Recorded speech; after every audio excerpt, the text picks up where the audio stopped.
What's up mga kapuso, mga kaganapan dito lamang po sa Kamao.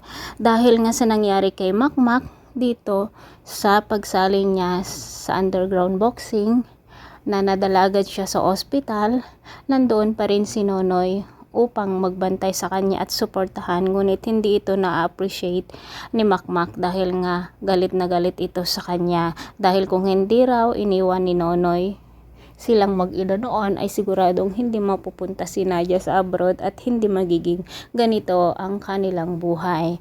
Nakiusap si Makmak kay Doming na tulungan niya muli ito upang makabalik sa Guerrero Gym, ngunit sinabi ni Doming na wala na siyang magagawa at sinayang niya lahat ang kanilang sinimulan dahil nga sa bawal na bawal ang pagsalisa ganong mga fight, lalo na sa illegal, ay itong dahilan kung bakit natanggal nga si Makmak sa Guerrero Gym.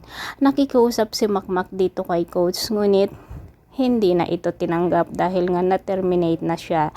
Tuwang-tuwa naman si Lance dito sa nangyari kay Makmak dahil nga ayaw na ayaw nito na magiging isang boksingero talaga dahil magaling itong si Makmak at siya rin ang nagsabi dito sa mga tao sa Guerrero Gym, lalo na dito sa kanilang coach, ang pagsali ni Makmak sa underground fighting dahil nga nalaman niya ito sa kanyang kapatid na si Chloe.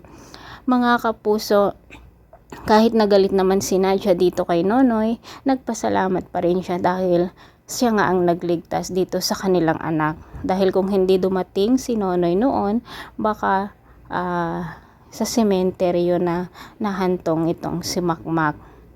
Mga kapuso, ano kaya ang gagawin ni Makmak ngayon? Dito na kaya matitigil ang kanyang pangarap na maging isang sikat na boksingero? Pakatutukan po natin lagi ang bawat eksena dito lamang po sa Kamao. Bye! God bless!